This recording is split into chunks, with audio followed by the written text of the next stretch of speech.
पत्नी का जो एक धर्म है उसे पातिव्रत धर्म कहते हैं। यदि केवल अपने पति को भगवान मानकर और उनकी आराधना में, तो वो मोक्ष पदवी भी प्राप्त करती है और जो चाहे वो प्राप्त कर सकती है। पातिव्रत धर्म में बड़ी भारी सामर्थ्य है। सच्चाई की परीक्षा तो तभी होती है जब विपत्ति आती है। तुम धैर्यवान हो, तुम धर्म आत्मा हो, तुम हमारे मित्र हो या तुम हमारे अर्धांगिनी हो, इसका परिचय तो तभी मिलता है जब विपत्ति हो। अर्थात मित्र विपत्ति में हो तो उस समय उसे छोड़ना नहीं चाहिए। तुम विपत्ति में हो तो धर्म नहीं छोड़ना चाहिए, धैर्य नहीं छोड़ना चाहिए। अगर पति विपत्ति में है, बहुत संपत्ति अपहरण हो गई, तो ऐसे पति का किसी भी तरह से मन न दुखावे कि अब आपके पास तो कुछ रह नहीं गया, हमारी आप कामनाओं को पूर्ण नहीं करे। तो धीरज धर्म मित्र नारी आपद काल परखे चारी, जो ऐसी स्थिति में अपने पति का सहयोग करती है। वनवास हुआ, सियाजू ने ना तो जनकपुर का सुख स्वीकार किया ना अवधपुर का। कहा जहां प्रभु श्री राम के चरण, वहीं मुझे करोड़ों अयोध्या जैसा सुख मिलेगा। यदि कोई स्त्री, अनुसुईया जी उपदेश करें सियाजू को, अपने पति का किसी कारणवश अपमान, धन नहीं है, उतना विद्वान नहीं, उतना ज्ञान नहीं, और तुम्हारे ही कर्मवश तुम्हारा पति बना है, उसका अपमान, पातिव्रत धर्म की यहां चर्चा करें। क्योंकि सबसे बड़ी पतिव्रताओं में शिरोमणि हैं श्री अनुसुईया जी, जिन्होंने भगवान हरि, हर और ब्रह्मा को 6-6 महीने के बालक बना दिया अपने पातिव्रत धर्म से। वो कह रहे हैं कि पति का अपमान न करें, अपने भगवान के समान समझे। यहां पातिव्रत धर्म की चर्चा प्रपंच की नहीं, बात यहां बहुत अध्यात्म की चरम ऊंचाई की बात करें अनुसुईया जी। इसको लौकिक में घसीटोगे ना तो ये तर्क वितर्क के सब। अगर हमारा इष्ट धर्म जोर का है ना, तो सामने कुछ हो ही नहीं सकता। इसका प्रमाण हम तुम्हें देते हैं। जालंधर राक्षस और वृंदासती परम पवित्र चिदानंद भगवान को पति वरण करने के लिए तपस्या कर रही। देवर्षि नारद जी आए, तुम्हारा क्या उद्देश्य है? तो वृंदा ने कहा हमारा उद्देश्य है भगवान श्री हरि को पति रूप में प्राप्त करना। तो उनका पहले तुम्हारे पातिव्रत धर्म की परीक्षा होगी, तुम एक निष्ठ हो कि नहीं, तो आज्ञा कीजिए। जालंधर को पति रूप में स्वीकार करके और पातिव्रत धर्म को आप प्रमाणित कीजिए, नारायण तुम्हें पति रूप में प्राप्त हो जाएंगे। कोई भी बड़े से बड़ा देवता जालंधर का बाल बांका भी नहीं कर पाया। क्यों? क्योंकि सती अपने सतीत्व में सब देवताओं ने विनय की कि वैसे आराधना तो आप ही को पति रूप में प्राप्त करने की थी। नाथ आप स्वीकार कीजिए, नहीं तो जालंधर का आतंक, राक्षस और पतिव्रता वृंदा, वही तुलसी जी के रूप में और शालिग्राम के रूप में श्री हरि। आज भी उनका ब्याह किया जाता है, पूजन किया जाता है, तुलसी जी चढ़ाई जाती। जब हम किसी को इष्ट मान लेते हैं तो उसमें दोष दृष्टि नहीं होती, और जब हमें प्यार होता है ना तो उसका दोष भी गुण ही नजर आता है। और सच्ची बात है कि सबके हृदय में भगवान बैठे। यदि हमारी निष्ठा है तो तुम हिल नहीं सकते, हमारी निष्ठा के विपरीत नहीं चल सकते। जब भगवान नहीं चल पाते तो तुम तो इंसान हो। ये था माम प्रपद्यन्ते तास्ते, मेरे लाला बनकर घुटने केवल हमारे आंगन में चलो तो अनंत ब्रह्मांडों का पिता घुटनों केवल चल रहा नंद बाबा के आंगन में या महाराज दशरथ जी के आंगन में। मंगल भवन मंगल हारी, द्रवहुषु दशरथ अजीर बिहारी। दशरथ जी के आंगन में विचरने वाले, कैसी लीला! अनंत ब्रह्मांडों का पिता बालक बन करके, जब वो बन सकता है तो तुम्हारे निष्ठा और पातिव्रत धर्म में वैसे ही चलेगा जैसे तुम विचार करोगे, क्योंकि तुम्हारा पातिव्रत धर्म पवित्र। हमारा क्या होता है कि हम दूसरों के तो दोष फटाक से बोल देंगे। बैक में आप दृष्टि घुमाओ अपने ऊपर, तब लगेगा वो तो कम है। अगर हमारी बात खुल जाए बहुत ही हम गलत हैं। संत सदैव सत्य स्वभाव वाले साधक उपासक बाहर नहीं देखते, अपने अंदर देखते हैं। अपने दोषों को मिटा दो तो बाहर केवल भगवान या दूसरा कोई है ही नहीं। श्री अनुसुईया जी बड़ा सुंदर गृहस्थी में स्त्री शरीर पुरुष शरीर जो धारण की, इनको भगवत प्राप्ति का सहज उपाय बता रही, और यह ऐसी सामर्थ्य। ऐसे लिए स्त्री के लिए एक सुदृढ़ भगवत प्राप्ति का मार्ग है, जो घर परिवार में रह रही अपने पति में भगवान की भावना करना। मेरे पति ही मेरे भगवान हैं, ऐसी भावना से आठों पहर उनकी आज्ञा में रहना। जैसे कोई प्रश्न कर सकता है कि अगर पति ही दुराचारी हो तो शास्त्रों में वर्णन किया गया है कि आप अपने भाव रखिए और फिर विधान जैसा होगा अपने आप दूरी बना दे, क्योंकि आप और आपके पति के बीच में भगवान का भाव है ना, वो संभाल लेंगे, वो आपको बचा लेंगे, वो आपको दूर कर देंगे। ऐसा भी हो सकता है। अलग अलग मायाकृत रूप हैं और आंतरिक भाव में जाएंगे जब विचार पे, तो आपके ही कर्म का फल भुगताने के लिए ऐसा स्वभाव वाला पति दिया गया है, ऐसी भावना। तो हमारे ही कर्म निश्चित, अपने कर्म के प्रभाव से ही पति का वरण होता है, जैसे हमारे कर्म होते हैं। गायत्री के अनुष्ठान के द्वारा गायत्री जी को प्रसन्न करके जो कन्या प्रकट की थी, उनका नाम सावित्री जी हुआ था। बहुत ही तेजस्विनी राजकुमारी थी। जब वर वरण की बात आई तो उनके पिता ने आदेश किया कि तुम स्वयं घूमो मृत्युलोक में और जो तुम्हें वर पसंद आएगा उसके साथ ब्याह कर देंगे। इतना प्यार करते थे और वो गायत्री जी की कृपा से प्रकट हुई थी, इसलिए उनका नाम सावित्री। बड़ी तेजोमयी कांति, अद्भुत ज्ञान, मंत्री और विशाल सेना साथ राजकुमारी जन वर वरण के लिए। स्वयं तुम देखो, बहुत राजकुमारों को देखा, मन में ही नहीं आया। जंगल से गुजर रही थी, देखा एक लकड़हारा लकड़ी काट रहा है, दृष्टि गई, देखते ही लगाए मेरे प्राणपति, रुक गई। मंत्री से कहा आदर से इनको नीचे उतारो। वो तो क्या अपराध बन गया, सैनिक घेरे हुए हैं, राजमंत्री। हाथ जोड़कर राजकुमारी ने कहा मैं आपको पति रूप में वरण करती हूं। तो उनका आप नेत्र हैं आपके, आप देख पा रहे हैं मैं कौन हूं। लकड़ी काट के बेचता हूं और अपने माता पिता की सेवा करता हूं। मेरे पास रहने का ठिकाना नहीं, खाने का, वो आपका राज वैभव का। प्रभु मैं राज वैभव को पति नहीं बना रही हूं, आपको पति रूप से वरण। मेरा मन मान गया है, मेरा मन राजी हो गया है आपको देख के, आपके सौंदर्य को, आपके गुण को, आपके घर को, आपके वैभव को देखकर मैं पति नहीं बना रही, मेरा मन मान गया है। आपके माता पिता कहाँ हैं? बोले जंगल में एक झोपड़ी में विराजमान है। ठीक, मंत्री से कहा ये स्वीकृत है, मुझे पूरी जानकारी ली, वापस लौट। जब वापस गए तो वहां बैठे हुए थे देवर्षि नारद जी। आओ बेटी। राजा ने कहा वर वरण किया? हां। मंत्री ने पूरी बात बताई। देवर्षि नारद जी ने कहा नहीं नहीं नहीं, गलत हो गया। तो बोले आप यही देख के तो कह रहे होंगे ना कि घर नहीं है, संपत्ति नहीं है, तुम राजकुमारी हो, कैसे निर्वाह होगा? ये सब मैं जान रही हूं, नहीं है उनके पास। बोले नहीं, एक बात और है, वो ज्यादा दिन जीवित नहीं रहेंगे। 1 वर्ष में उनकी मृत्यु का योग है, वो मर जाएंगे। बहुत है, ये देखो, निष्ठा देखो, बहुत है 1 वर्ष।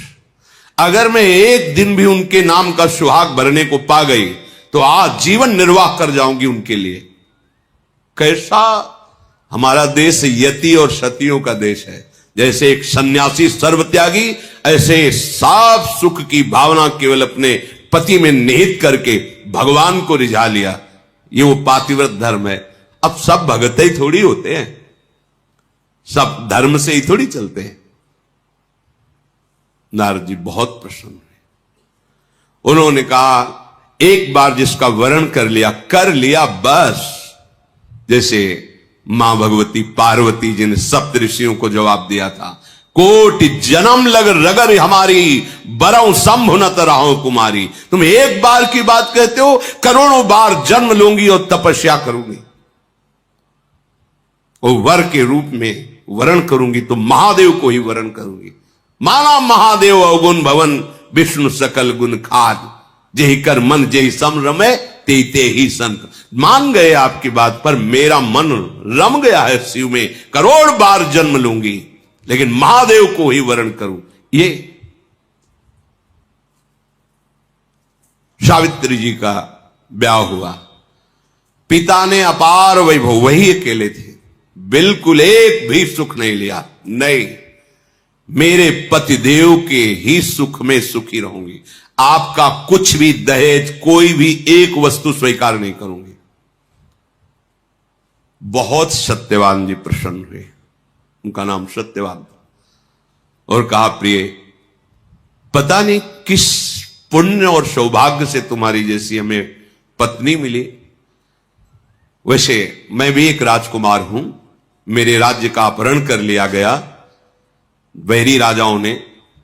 मेरे माता पिता वयोवृद्ध थे, उनको लेकर मैं जंगल भाग आया हूं और वास कर रहा हूं। पर मैं तुम्हें कैसे, उनको ये पता नहीं कि मैं 1 वर्ष की आयु, लेकिन सावित्री जी को पता है, मैं तुम्हें कैसे सुख प्रदान कर सकूं। बोले भगवान बस आपकी चरण सेवा करके आपको सुखी देखकर मैं परम सुखी रहूंगी। सुबह वो लकड़ी काटने के लिए चले, वो साथ चली, उनका नहीं, हमारे माता पिता की सेवा में रहो, जो आज्ञा। और वो जिस दिन से ब्याह हुआ था उस दिन से तिथि गिनना प्रारंभ कर दी। धीरे धीरे जब कुछ महीने व्यतीत हुए, उन्होंने अन्न छोड़ दिया। सत्यवान ने पूछा क्यों? बोले हमारी कुछ मन में ऐसी कामना है कि मैं नियम पूर्वक रहूं। कुछ समय व्यतीत हुआ, जल छोड़ दिया, वायु पी करके केवल मंत्र जाप करते हुए कि पति का शरीर छूटा मैं अपना शरीर रखूंगी नहीं, छोड़ दूंगी। और जब वो तिथि आई, उनका आज भगवान मेरी इच्छा है कि आपके साथ मैं वन में चलूं। तो नहीं माता पिता आज तक आज्ञा मानी, केवल एक दिन, आज केवल, फिर जैसी आपकी आज्ञा होगी, पर आज आपकी आज्ञा उल्लंघन करूंगी और आपके साथ चलूं। उनको पता था आज आखिरी दिन है, सत्यवान को पता नहीं था। गए, चलो तुमने पहली इच्छा प्रकट की है, अभी तक कोई इच्छा ही नहीं प्रकट की थी, और वो भी इच्छा अपने पति के अंतिम दर्शन और वही प्राण त्यागना, निश्चय इनका यही था। लकड़ी काटने लगे। बोले सावित्री ऐसा लग रहा है मेरा सर फट रहा। बोले भगवान नीचे आ जाइए, समझ गई वो, आप लेटिए। सर को अपनी गोद पे रखा और मंत्र चल रहा है, शांत, देखती कौन आता है और मेरे पति का स्पर्श करता है। ब्रह्मचारिणी पातिव्रत धर्म से युक्त गायत्री के अनुष्ठान से प्रकट हुई और मंत्र चल रहा है। यमदूतों की तो सामर्थ्य नहीं, साक्षात धर्मराज है, यमराज रूप में नहीं, धर्मराज के रूप में। उनके 2 रूप है, पापियों के लिए ये भयानक यम रूप, जो यमदूत पहुंचते हैं, महान दंड देते हैं, लेकिन जो धर्मात्मा पुरुष होते हैं जिनसे पाप और धर्म दोनों, फिर वो उनके लिए थोड़ी सुविधा होती, और जो धर्मात्मा पुरुष होते वह साक्षात धर्मराज पहुंचते हैं। लेकिन जहां भक्त होते हैं वहां भगवत पार्षद पहुंचते हैं, ऐसे नहीं। और यहां तो भगवत पार्षदों का भी प्रवेश नहीं। श्री जी की सखियां जो अत्यंत करुणामयी, देखा सामने धर्मराज, मंत्र का प्रभाव, मूर्तिमान धर्मराज सामने। उनका बेटी तुम्हें धैर्य धारण करना होगा, वो मूर्छित हो गए सत्यवान। उनके आते ही प्रक्रिया है प्राण घसीटने की, मूर्छा गए। तो उनका भगवान ये मेरे पति है, आप प्राण ले लो और देह की रक्षा करो, ऐसा कैसे हो सकता है? ये हमारे प्राण हैं। तो उनका समय तो पूरा हो गया, मैं तुम्हारे पति को सूक्ष्म शरीर में, यातना देह में लेकर अब जा रहा हूं। बोले आप अपना काम कीजिए और मैं अपने धर्म का निर्वाह करूंगी। खींचा सूक्ष्म प्राणों को, बंधन से बांधा, यमपाश से चल पड़े। सावित्री जी मंत्र बल से पीछे चल पड़ी। कंकन किंकिनी की झनकार तो पीछे मुड़ के, उनका बेटी असंभव है, मृत्यु होने के बाद जीव को अपने कर्मों का फल भोगना ही पड़ता है, वो किसी का साथ निर्वाह नहीं कर सकता। तुम वापस चली जाओ। उनका आप अपने कर्तव्य का पालन करें, हम अपने कर्तव्य का पालन करते। आगे बढ़े, पीछे कहा तुम्हारे पति प्रेम को देख करके हमारे हृदय में उत्साह हो रहा है, तुम वरदान मांगो। केवल सत्यवान के प्राणों को छोड़कर, इस जीवात्मा को छोड़कर तुम कोई भी वरदान मांगो। तो उनका सुना है हमारे सास ससुर राजा थे, उनका राज्य वैभव उनको पुनः प्राप्त हो जाए, उनके नेत्रों की ज्योति प्रकट हो जाए, ऐसी हमारी इच्छा है। तथास्तु। फिर चले, फिर देखो एक और वरदान मांग लो और आप वापस चले जाओ। तो हमारे माता पिता के पास केवल हम ही संतान थी, पुत्र नहीं था। एक पुत्र प्रदान कर दीजिए, अर्थात भाई। वो तथास्तु। फिर देखो बेटी, हम तुम्हें बार बार कह रहे हैं, यहां से आगे की यात्रा सूक्ष्म देह से होती है, स्थूल शरीर से नहीं। तुम अपने पातिव्रत धर्म से युक्त हो, इसलिए मुझे देख पा रहे हो, मेरे साथ चल रहे हो, पर अब उचित नहीं है। एक और वरदान मांग लो। तो अब मुझे भी एक पुत्र चाहिए। उनका तथास्तु। बोले रुक जाओ, मैं एक पतिव्रता हूं और बिना पति के संतान कैसे हो सकती? धर्मराज जी फंस गए, पतिव्रता के वचन में धर्मराज जी फंस गए, सत्यवान को छोड़ना पड़ा। ये उसी पातिव्रत धर्म का वर्णन पीछे हमने कई बार सुना है, कश्यप ऋषि से नहीं है। इस मार्ग में कृपा प्रधान है। हम अनाधिकारियों पर पहले ही कृपा हुई है। हमारे कोई सद्गुण, कोई निकुंज उपासना, कोई राधा प्रेम किंचित मात्र नहीं था, तब हम पे कृपा हुई है। अब तो अपने चरण शरण में, अब तो अपने घर में, अब तो अपनी प्रेम पंक्ति में हमें बैठाल दिया गया है। अब हमें चिंता नहीं करनी, अब हमें चिंतन करना है। हमारे हृदय में ये विश्वास हो जाना चाहिए कि मुझ अनाधिकारी के किसी भी साधन को देखकर नहीं घसीटा गया है, अपनी कृपा से मुझे लाडली लाल ने घसीटा है। तो अब वो मुझे इस माया के प्रवाह में बहने नहीं देंगे। पर हमको अब इस कृपा का अनादर भी नहीं करना है। कृपा का अनादर है मनमानी आचरण करना, आज्ञा के अनुसार ना चल पाना। मानो ये हमारा सबका प्रश्न है।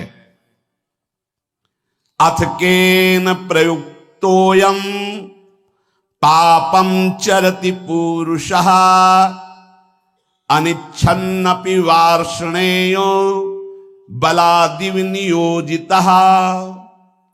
कल चर्चा हुई थी, जो हमारा स्वधर्म है उसका हमें पालन करना चाहिए।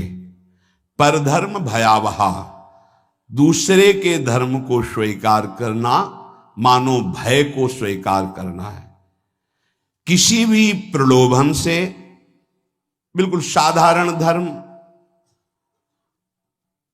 लोकवत धर्म, असाधारण धर्म, अध्यात्म स्वरूप, भगवत प्राप्ति। साधारण धर्म में भी अपने धर्म का परिवर्तन नहीं करना चाहिए। जो हमारी भगवान ने धर्म व्यवस्था की है, जहां हमारा जन्म कर्म जो भी विधान रचा है, हम उसके अनुसार भगवत प्राप्ति करेंगे। जो वर्णाश्रम के अनुसार व्यवस्था, उसके अनुसार हम चलेंगे। ये साधारण व्याख्या है। असाधारण व्याख्या है, कल चर्चा हुई थी, हम प्रभु के अंश हैं। हमारा स्व चैतन्य घन अविनाशी निर्विकार पर शरीर, स्वधर्म भगवत प्राप्ति, परधर्म भोग प्राप्ति। योग होना स्वधर्म है और भोगी होना परधर्म है।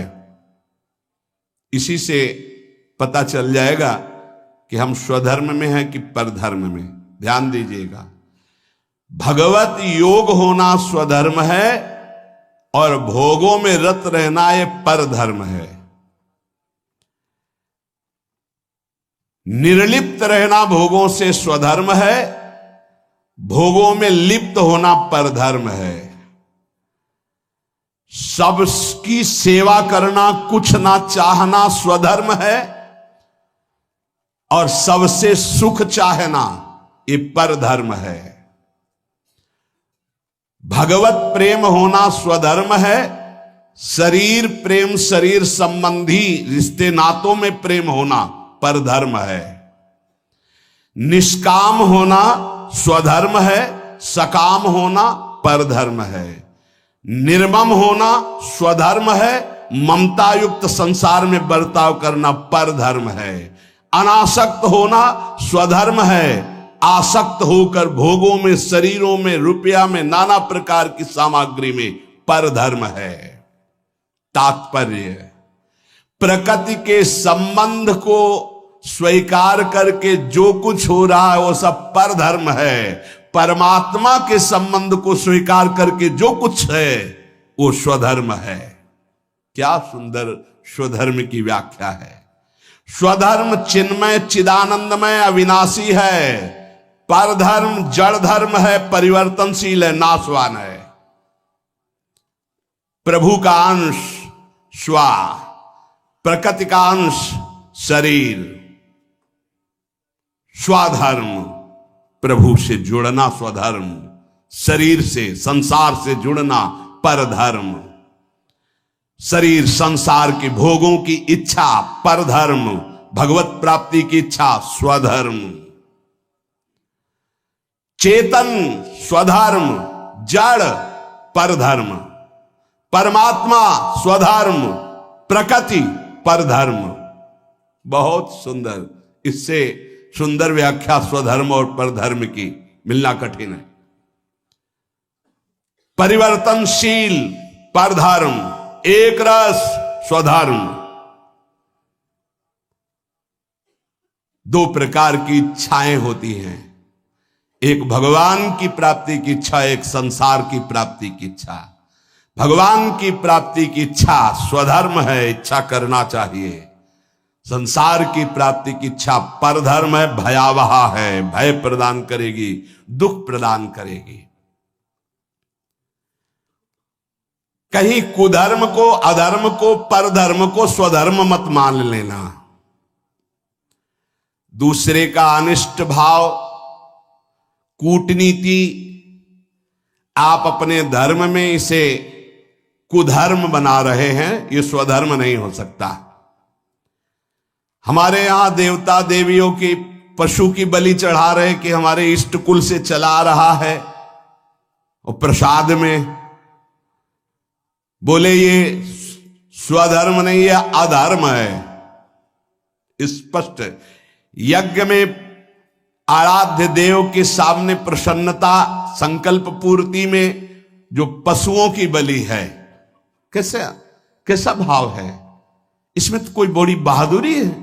बोले भले पशुओं को लाके काट दिया और कि इससे अंबा प्रसन्न हो जाएंगी। अरे मां है, वो उसकी भी मां है। जगदंबा शब्द किसे सार्थक होगा? जगदंबा शब्द कैसे सार्थक होगा? वो सब चराचर जगत की मां है। मां अपने बच्चे को काट करके ये देखकर सुखी हो जाएगी? नहीं। अगर सुखी होती तो जड़ भरत जी को जब काटा जा रहा था तो अंबा जी काहे को विचलित हो गई? मूर्ति फाड़ के प्रकट हुए, काट के फेंक दिया सब अपने आराधना करने वालों को। यह स्पष्ट यहां आज्ञा है, किसी भी जीव को कष्ट देकर के, बलि आदि देकर कि हमारा स्वधर्म है, बोले यह अधर्म है, स्वधर्म नहीं। दूसरे का अनिष्ट भाव, कूटनीति, दुख देना, नाना प्रकार के जाल में फंसाकर दूसरे को दुख देना, बोले ये कुधर्म है। मनमानी आचरण, शास्त्र विरुद्ध आचरण अधर्म है। और अपने लिए जो निषिद्ध निषेध करता है शास्त्र, दूसरे वर्ण, आश्रम, दूसरे धर्म मार्ग का नहीं, ये परधर्म है। कुधर्म, अधर्म, परधर्म का त्याग करके स्वधर्म में चले तो उसका परम कल्याण हो जाता है। तो अर्जुन ने कहा, महाराज इच्छा नहीं है कि हम पाप करें, पर हमसे पाप हो जाता है। ये अर्जुन जी का प्रश्न नहीं, ये तो भगवान कृपा करके अर्जुन जी के हृदय से प्रश्न करवा रहे हमारे लिए। जैसे कई लोग प्रश्न करना तो नहीं चाहता पर पाप हो जाता है, पाप करते हैं। चाहते नहीं पर पुनः पता नहीं, ऐसा लगता है कि कोई हमारे ऊपर सवार हो गया और हमसे करवा लिया। अथ केन प्रयुक्तोयम पापम चरिति पुरुषः अनिच्छन्नपि वार्षणे बलादिव नियोजिता। हे वार्षणे, ना चाहता हुआ ये मनुष्य जबरदस्ती जैसे कोई पाप करा लेता है। ये कौन है जो पाप आचरण करा लेता है? बहुत समझने का विषय है। जो थोड़ा विचारवान पुरुष है, पाप से डरना चाहिए, ये बहुत कष्टप्रद होता है। वो पाप नहीं करना चाहते, अनिच्छिन्न, उनकी इच्छा नहीं कि हमसे कोई ऐसा पाप बने, पर पाप कर्म कर बैठते। ये है कौन जो पाप करा देता है? इच्छा तो नहीं है ना। लोग कहते हैं मेरी इच्छा नहीं थी, फिर पाप कैसे हो गया? तो हम मानते हैं कि आप विचारशील हैं, पाप नहीं करना चाहते, पर भीतर जो पाप कराने की इच्छा है उसको तुमने देखा? क्या है पाप? भोग भोग करके सुखी होने की इच्छा। भोग भोग करके सुखी होने की इच्छा, इसको तुमने नहीं देखा? यही पाप कराती है। भोगों में सुख है, ये जो तुम्हारे अंदर बैठा हुआ यही पाप करा रहा है।